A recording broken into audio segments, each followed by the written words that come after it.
What's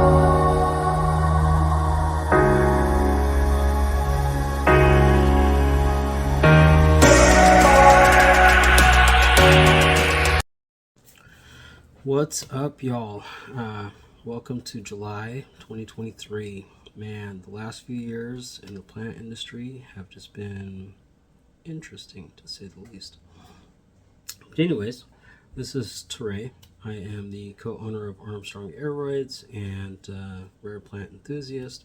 And it's been a minute since I put out a video, and so I thought that I would do a little repot with me, and I discovered some really, maybe two really cool things that I want to make sure that I share with you, all of you, so that you can enjoy and take advantage of that. Very similar to the way that I did my moss pull on a budget video. So hang in there with me. What we're going to do is we're going to repot some stuff we've got back here. And I'm going to show you the cool things that I've picked up, and we'll kind of go from there. So very excited for this video, and hopefully you'll enjoy it. If you do, please like and subscribe. That shares with me the fact that I should do content like this, because it gives me a motivation, whereas as you can see, I haven't been very consistent, and it would help me out with being more consistent. All right, let's check it out. Let's get into it. And obviously, not obviously, but I lost my pin. You know, we have a Galaxy S22 that we do the videos with, and I usually have an S pin that I can stop the video with, and I don't know what to do with it, so I lost it. So when I stop the video, you might see me reach out like this to stop it. All right, y'all, we're back. Hopefully my battery's not going to die. I'm at like 4%, and for whatever reason, the super fast charging is just not super fast. It's not working at all. And I got a little bit of allergies, so if I'm sniffling a little bit, I apologize. We'll kind of work through it. But there's some things that I wanted to show you guys in today's update that, I don't know, I don't even think it's an update, because I'm not updating anything. I'm just sharing and caring. Because sharing and caring is what it's about. Right, so back to what I was saying. The first thing that I think, this was really cool. I don't know if you guys have like a Dollar Tree in your area. I know that some places have Dollar Tree. Other places have the 99-cent store. But I know that I was trying to see if I could find one that was like close at hand. In fact, give me 1 second. I'm going to go grab one real fast. Okay, so I know that nursery pots can be kind of expensive, especially when you start to get into the bigger ones where you've got a larger plant. I'm going to try to not spill this all over myself. But you've got a larger plant like this, and you need to get it into a nursery pot. It's kind of a spoil the goodness there, but that's okay. So usually what will happen is you'll end up buying a nursery pot, and in the United States, or at least in Utah, this particular pot is $2.50. This is a 5.5 inch pot, which is a decent size, but you know, there's a lot of plants that need a bigger pot than 5.5 inches, and $2.50, it's kind of expensive. Plus, it's transparent, so like you can see through there, but it's not clear. You know, I like a nice clear pot where I can see everything that's happening. And so I spent some time trying to figure out what is the best solution for that. And there's a couple things that I've come up with. One, okay, not great. And then the other one, phenomenal, but not easily attainable, depending on where you're at and what the market selection is in your particular area for your Dollar Tree, if you have a Dollar Tree, or if you have a 99-cent store, or somebody that carries something similar. So and I keep having to jump off screen, but I'm not even going to stop at this time. I'm just going to grab it. I'm going to show you one of the options that I found that I think is really cool. I'll be right back.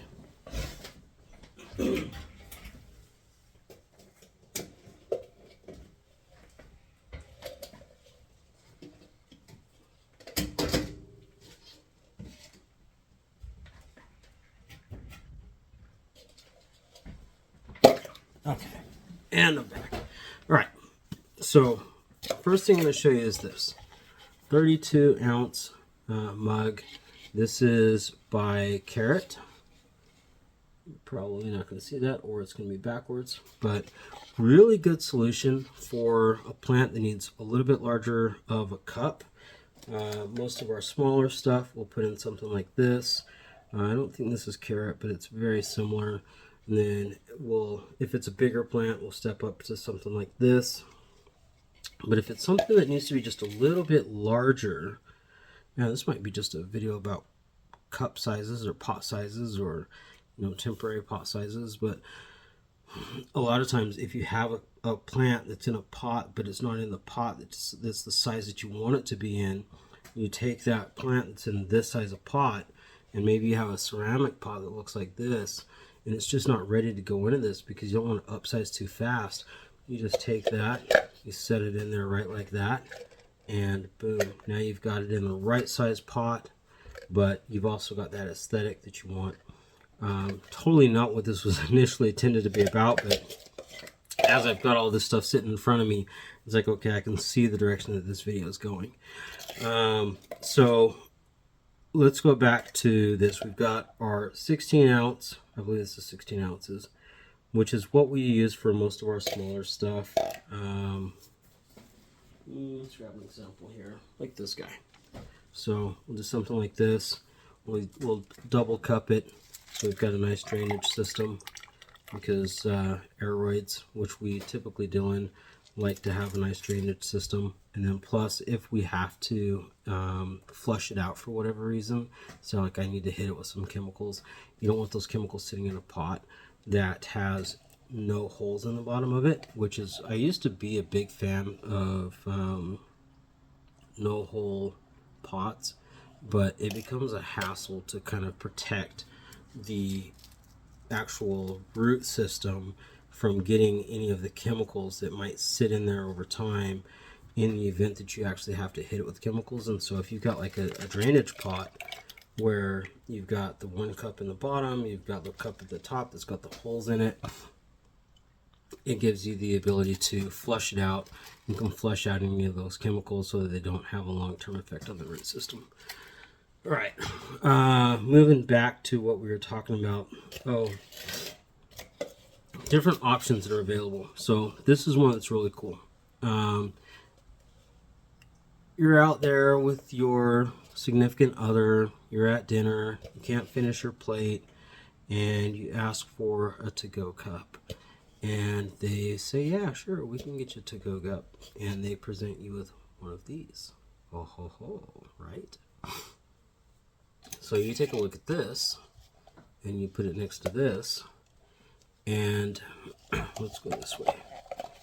It is significantly larger. We're going side to side. So this is, let's see if we can go this way, like this. This is the back, and then you turn it this way.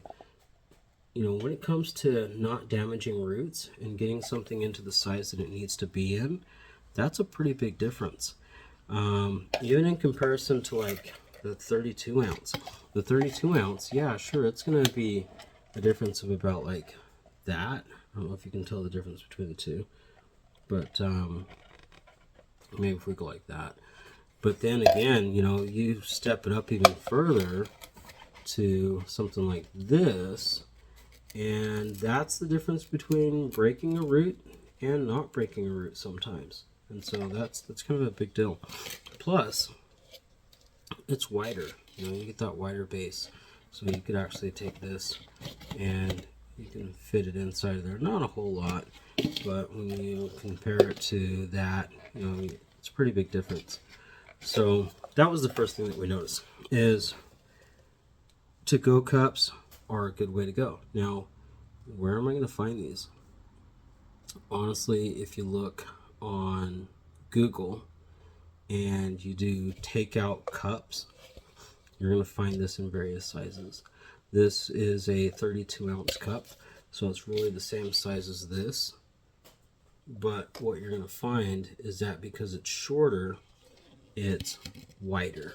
And because it's wider, availability for something that has wider roots. You'll notice that this particular cup does not have any holes in the bottom of it, but that's an easy fix. This is one where the use of a drill, like this guy, not such a good idea. It tends to puncture it and then break it or create cuts instead of doing a nice clean hole. And so what I would recommend is use a mask and be safe, and probably do it in a well ventilated and potentially outside area. But use a soldering iron. The soldering iron does a phenomenal job of just going through and putting the holes in the bottom of it just like what you need. And it's not going to break it. It's not going to cause it to fracture or split. And so it does a really good job. But you want to be safe. You don't want to be breathing in those chemicals. Do it in a very well ventilated area, preferably with a fan, so that you don't have to worry about that. In fact, let's go grab one that's got the holes in it already. I'm pretty sure I've got one down here.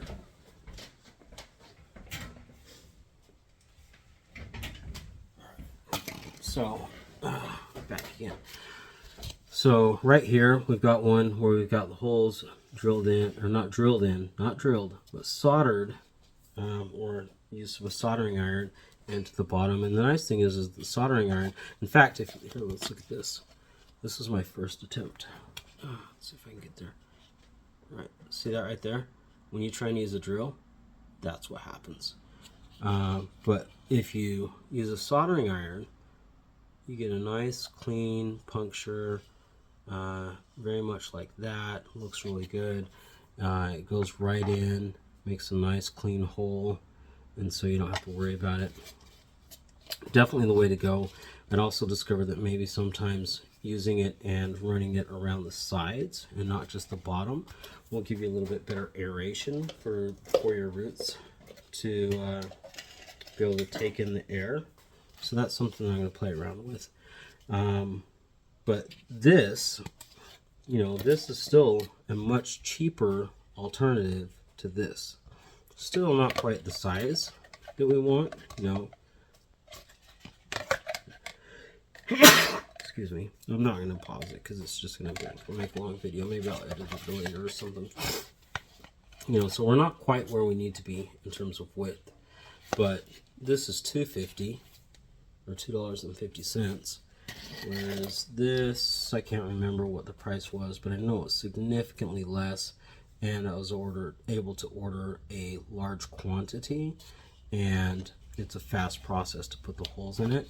And so this gave me a really good medium between this and this. Oh, kind of like, well, that's a kind of a fail, but let's go like this. So you got this, you got this, and you got this. And so you can there you go. You can see the difference as far as that goes. But that wasn't quite enough. We sometimes get in some really good sized plants. And a good example is the Monstera. If we get a Monstera in, it's got some pretty good leaf size and some pretty good root size, then we might have to go with a little bit larger of a pot. And so it's like, okay, well, what do you do in a circumstance like that? I clearly don't want to spend $6 on a orchid pot that's 8 inches. And so we've got to figure out, okay, well, what's the plan? Well, it's not a lot bigger, but let's look at some alternatives here. You've got this at $2.50, transparent, not clear, but transparent, which is not bad. And then if you can find this, you've got this at $1.25. Put some holes in the bottom of it, and you're at $1.25, and you are super clear. You can see exactly what the roots are doing, and guess what? It's bigger. It's bigger than what the $2.50 is. So you half the price. It's more clear. It's a bigger pot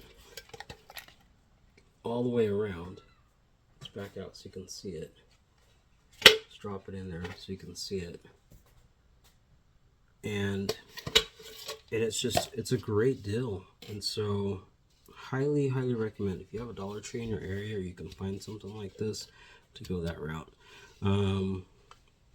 If you need to go up even larger, I've seen where you could find those clear waste baskets. They're like a larger version of this, and you can do the same thing. Use your soldering iron and go into that clear waste basket and put some holes in it, very much the same way. And they're probably in like the $3.50 range, but still $3.50 versus an $8 nursery pot. Yeah, I'll take that any day. So yeah, that's predominantly the biggest thing that I wanted to share is this finding, which for us allows us to be able to get a Monstera into a really nice sized pot, and then to be able to see exactly what's happening with the roots, or if it's rooting out onto the outer edges. You know, you still get the good draining, still see the bottom of it. Just a great all-around solution. So hopefully y'all will enjoy that. Then again, also takeout cups aren't just for takeout. If you can't finish your food and you take it home and you need to do something about your recycling habits, this is a great alternative. Don't throw your cup out. Use your takeout cup, put some holes in the bottom of it using a soldering iron, and you've got a great nursery pot that is a lot cheaper than the alternative, and so that's a good way to go. Or you just, you know, we're going to do a lot of things, and the transparency on this really isn't that bad. You know, it's definitely not a big difference, but it's clearer than this is. So you got this, and then you got this. So you can see it's actually, it's more clear than that is. But you can buy these in bulk. You can buy these in bulk too, but you're not going to get the deal that you're going to get if you buy these in bulk. So definitely the way to go. All right, so that is really predominantly the biggest thing that I wanted to share with you. The other thing that I learned, well, life lesson. Let's go ahead and let's pull this out.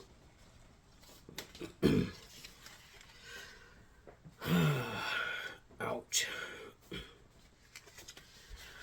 So if you happen to get a plant and it got shipped to you, whether it's local, meaning stateside, international, whatever, and it shows up and it's in that weird wonky shape where maybe your leaf is facing up and not down like it should be, let it do its thing. It will settle. It will slowly fold down, because if you try to rush the situation and try to bend that stem, you just might break off your prettiest, most significant double fenestrated leaf on the entire plant. Don't do it. Learn from my mistake. It's not worth it. My heart started racing. I felt panicky. I was super sad. And obviously the plant's going to be fine. No damage done. No harm done.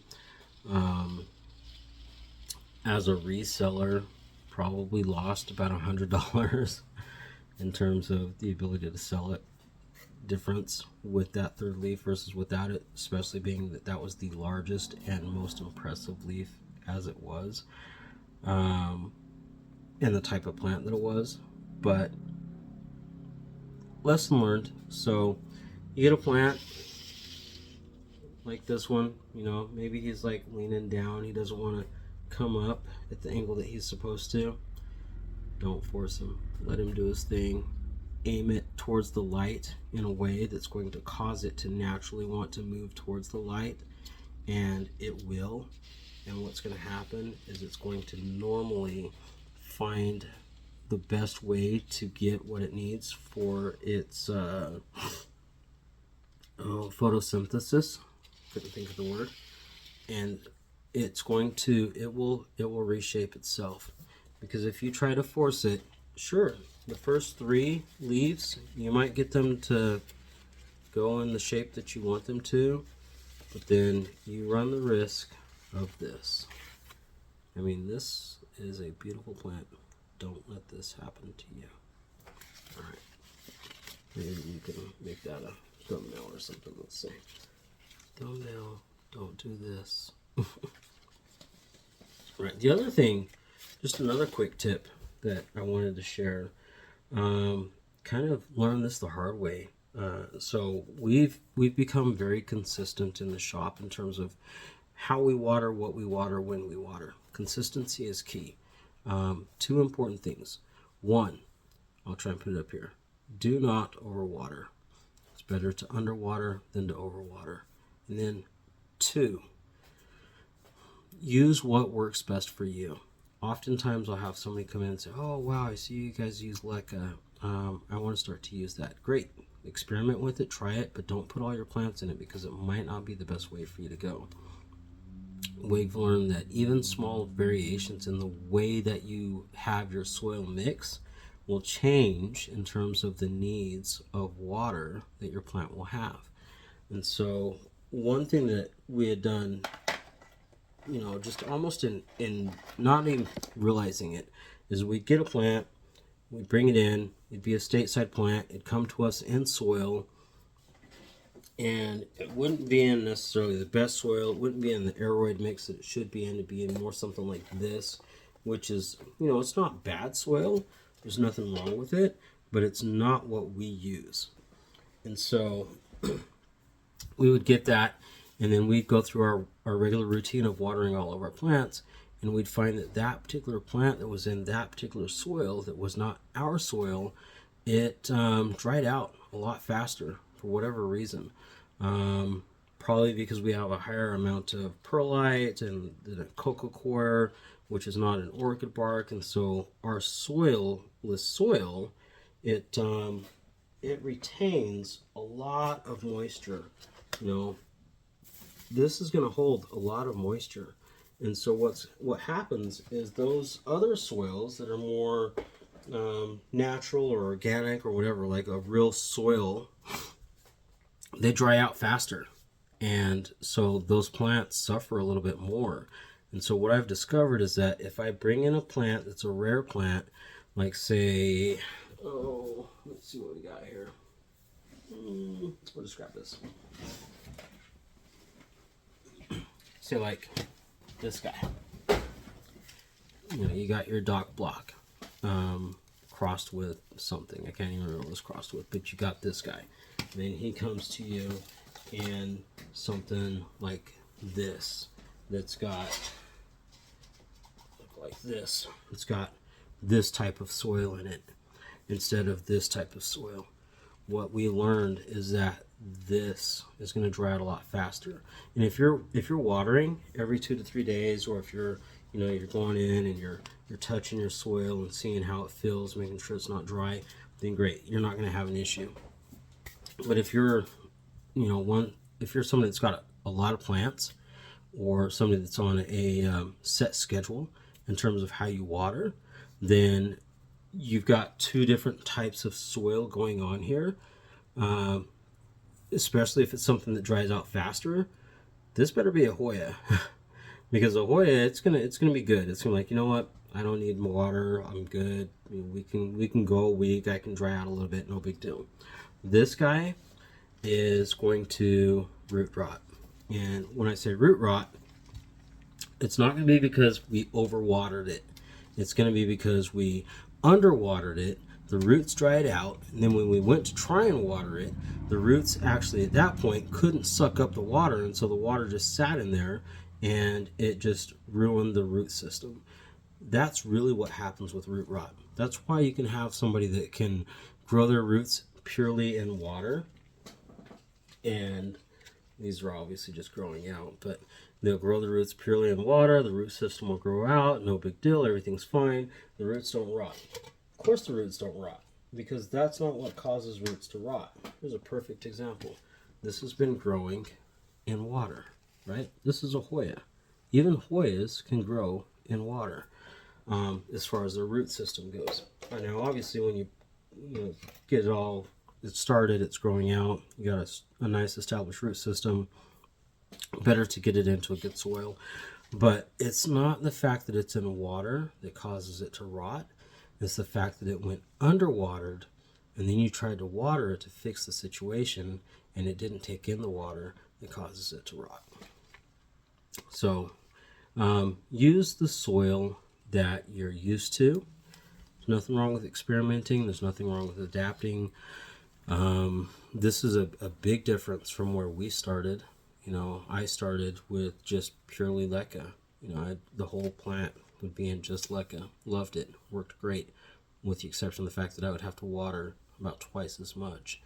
Moving to a mix that was similar to this, I found that I had to water less, but still had to water more than what I wanted. Now with this particular mix, water once a week. It doesn't dry out. Everything's happy. And it works for us. So bottom line, key to that story, use what works for you. That's what's most important. All right, we're just at about 23 minutes, and so I think what I'm gonna do, obviously 23 minutes without any editing, we'll see what happens, but I think what I'm gonna do is I'm just gonna pop some stuff up, kind of run it in the background, and I'm gonna encourage you to do two things.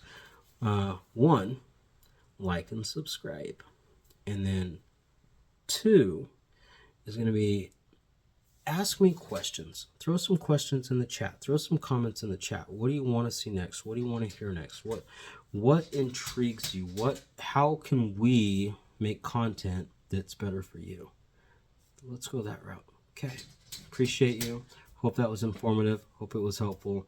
As always, it's fun. This is passionate for us. If you ever stop by the store, Armstrong Aeroids in Bountiful on 495 South and 100 West, drop in, say hi. Not asking anybody to even buy anything. Just hang out, talk with us, check out the selection. It's really an experience. You'll really enjoy it if you're plant passionate, and just take it in. And then if you happen to grab something, great. If not, that's great too. Thank you. Trey Armstrong.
But that's worth it. You know, it'll sell. Mm-hmm. Set it for $4.99. Mm-hmm.